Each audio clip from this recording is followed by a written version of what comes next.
Yes, please, Nancy. Hi, Dean. Hi. So nice to see you in person and online Yeah, equally. yeah. It's always great. Dean, I have a question that I've not, to my knowledge, heard addressed, and I'll say from a Buddhist practice, but Hmm. I know your practice is wider than Buddhist practice, so I'd say, I really appreciate it from your broader view. Hmm. Uh, The, the idea of trust. Hmm. And you know, I think the world we're living in right now, it is so difficult to have that grounded sense of like I trust my fellow Americans, I trust my Hmm. um, the environment that there won't be a fire. Like just this whole sense of Hmm. trust. Hmm. And part of me sort of from what I've learned from my Buddhist practice about hope, right? Is like hope is this funny thing because it's like hope is wanting something. Is it wanting a particular outcome for something? Right. I hope my dog who has cancer will live for X amount of months, or I hope that Yeah. whatever. Right. And I know that's very tricky and sticky because really it's not a matter of being hopeless, like in a negative way, like in a giving up way. It's Hmm. more being putting strong effort towards what we know, what we have learned is right, but not being attached to the outcome. Hmm. But I just wonder if you could speak about this idea of trust, like trusting that whether there's a fire or whether there's crazy government or whether there's personal relationships, like are hope and trust sort of the same thing in a way, like they're sticky like that, like, Hmm. or is trust actually something that is a integral part of sort of living happily as a human? I don't know. Yeah. Yeah. It's a great, great question, and I think you're really closing in on it. Even I can hear as you're formulating the question, I feel like you're getting very close to clarity on it. They're not the same thing. As you're sort of implying, hope is the flip side of fear, because both hope and fear are an act of investing your happiness in a particular future outcome. If I hope my dog lives till December, I fear that she won't. All right. I hope I win the lottery. I fear that I won't. Either way, and everyone wants to be without fear. Not everyone is so jazzed about living without hope, because as you've indicated, we have this word hopeless as if it's a negative thing. I don't know if you know the story, Nancy. Some of these people have heard it before, but I'll tell it again. It's a great story. When Maggie, most of you know Maggie was my first wife, and she was a wonderful Dharma teacher. And when she was dying of cancer, and she was getting pretty close to dying, she got a call from a teacher of ours. Actually, Nancy, it was John Lama, John McCransky, called her in the hospital room, and he was very excited. And he said, "I've reached out and I've contacted some monks, some Tibetan monks, and I can have them come to your hospital room and chant the Bardo Total." This is the narrative from the so-called Tibetan Book of the Dead, which is supposed to be a very auspicious kind of guidance to recite for a person who's dying or who has died. And Maggie said, "Oh, John, I appreciate that gesture so much. Thanks so much. But that the Bardo Total hasn't been my practice during my life. It wouldn't be authentic for me to do that now." And he said, "Well, what is your practice?" And she said, "Being without hope or fear."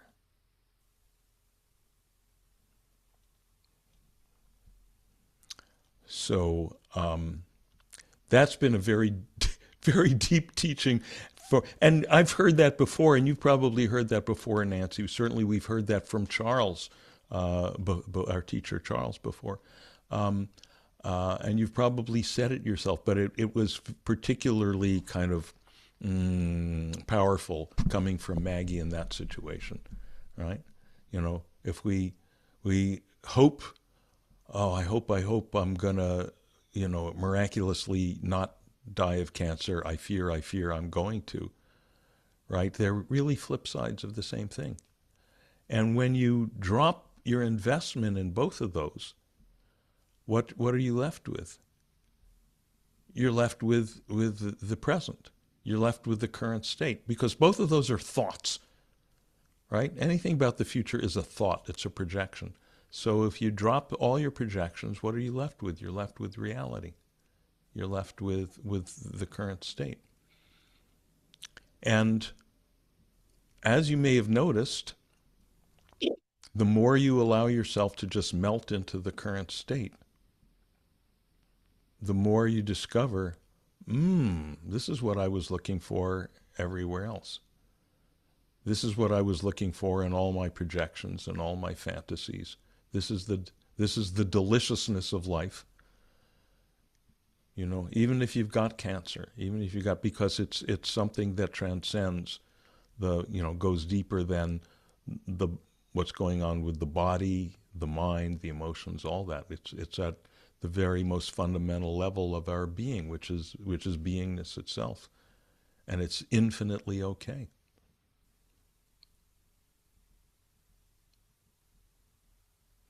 So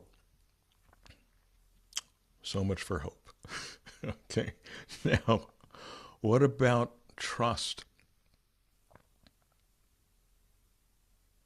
I think trust is very different, and I think trust is great. Trust is very powerful and important. But it has to be the real thing, right? Not just a made-up attitude, right? Not just I'm deciding I'm going to trust. I'm deciding trust is virtually anonymous with faith. And I think Yeah. if we right, and I think if we look at the word faith and the way that word is understood and misunderstood, I think it's very instructive, right? Because people mix up faith with belief, with something you can decide to do. I've decided to have faith in this person, or decided to have faith in this religious doctrine or something. It's like I'm taking this leap of faith, right? On the basis of deciding. I think real faith is not any decision that can be made or that has to be made. Real faith, real trust, it comes from experience. There's a sort of a maxim in the business world. A trust is earned, right?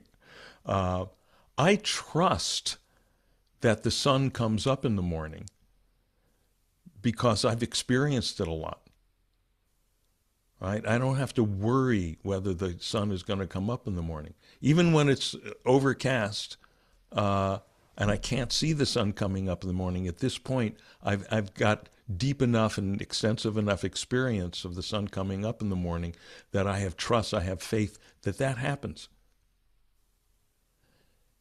And I think you're very right, Nancy, to to feel that trust is a thing I want in my life because it allows a deep relaxation,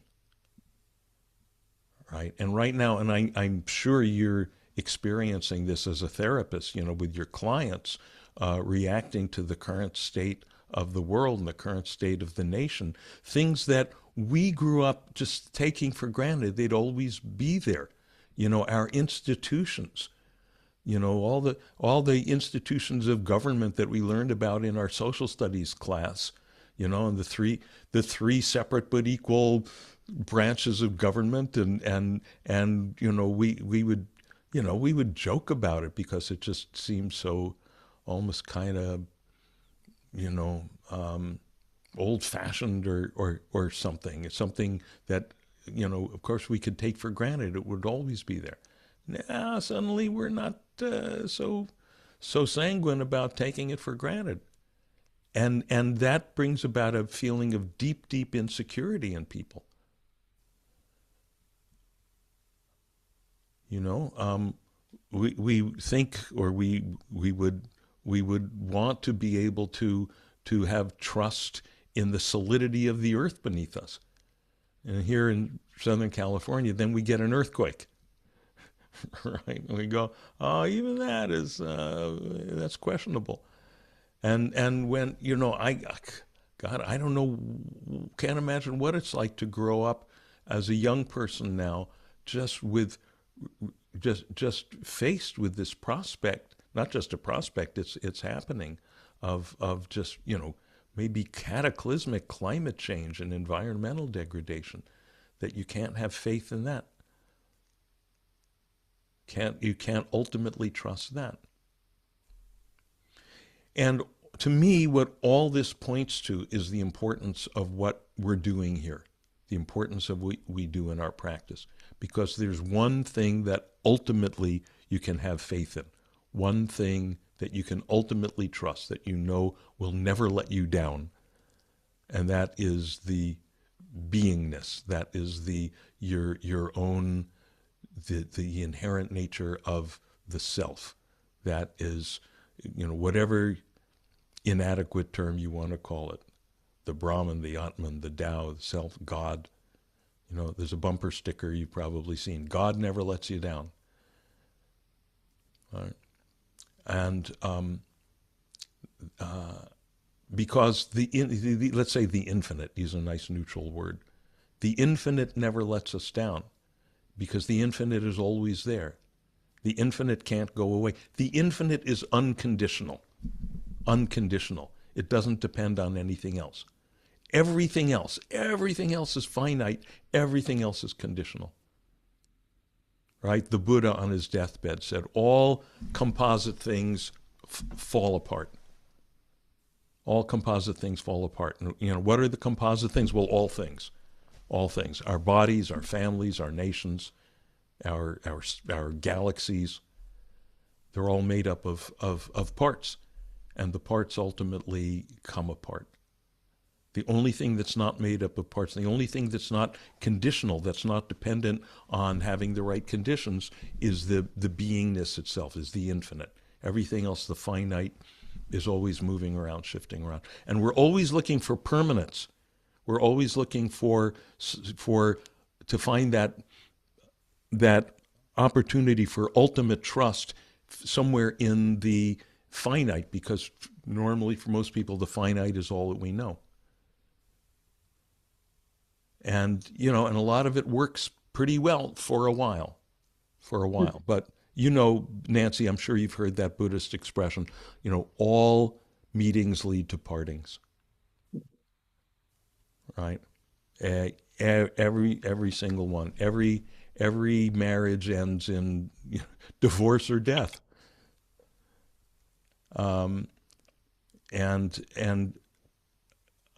It doesn't mean we can't take delight in the stuff while it's there. And in fact, our ability to take deep delight in it while it's there is deepened by our experience of the infinite, of the unconditional, and more our in meditation, melting into that and finding out that that is really what we are.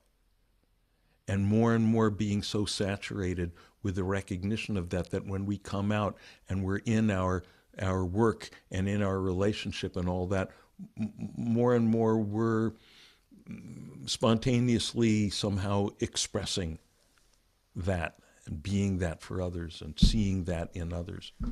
That's the great paradox, that even in all the shifting, ever-changing impermanence, it's like the current of the river. The current of the river, it's all changing all the time, all impermanent, and yet it's always the river. Yeah. Are you hearing this? Is this working I, for you? I am really hearing this, and I guess what I would ask you, as a person who in this particular moment is having challenges with that, Yeah, with really deeply connecting into that, the infinite, the ultimate, the one thing that doesn't yeah, meet apart, you yes, know, doesn't break apart. If there are any particular practices, I know your practices, yeah, you know, being here, yeah. but I'm wondering if there's any practices that maybe for people not as, maybe some of those on-ramp practices you Yeah, yeah. sometimes talk about that can just help, Well, you know, I go. re- really, like, really, sort of like, even if it's for a moment or a second, just feel that, like, okay, okay. Yeah, that's it. That's exactly it. Even for a moment, feeling that, and the way you do that is through your daily sitting practice. You get more and more familiar with that, more and more familiar with, we could say, the taste of that, or the place of it, or the muscle memory of it, and more recognizing the intimacy of it. Of course, this is just, it's not, when I first started reading the Dharma books all those years ago, it seemed like something so exotic and so fantastic. And look at those two words. Exotic means far out. Fantastic means the stuff of fantasy. And it turns out it's exactly the opposite. It's that which is, oh, how did I miss this? It's this. It's everything. It's every moment. It's the very warp and woof of every moment of awareness, every moment of experience. How did I miss it? Right? That's the opposite of exotic.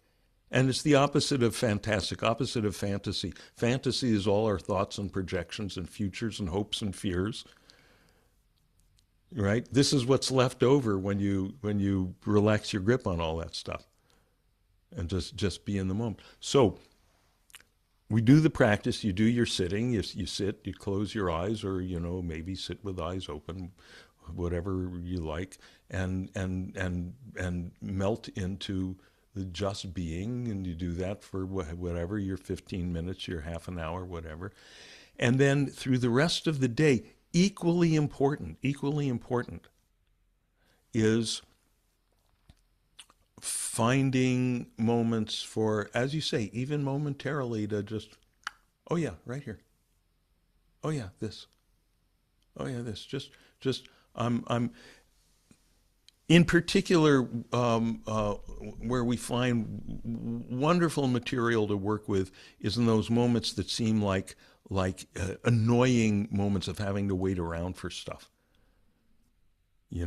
Having to wait for the in line at the coffee shop to get to the barista, and the person in front of you is asking about every drink on the menu, and you're getting so annoyed at them, and you're trying to telepathically make the person ahead of you in line move along. We've had a lifetime of discovering over and over again that doesn't work. So maybe we can explore the alternative, which is, oh, here I am. Oh, right here. Here's what's present. What's the current state? Oh, well, my feet are on the floor, and I feel the contact of my feet with the floor. Here's what the smell of the coffee. Here's my annoyance with the person. No, don't try to get rid of or suppress the annoyance, or scold yourself for being, a bad Dharma practitioner because you got annoyed. That feeling of annoyance is part of the current state. But we just be omnidirectionally with the whole thing, 360-degree open. So we're not invested. We're not caught up in the annoyance or in anything else. And then, oh, here it is. Oh, and it's this particulars of this moment are different from every other moment that I've had or will have in my life. But the substance, the warp and woof of it, the beingness of it is exactly the same. That's the thing I can trust. God never lets me down.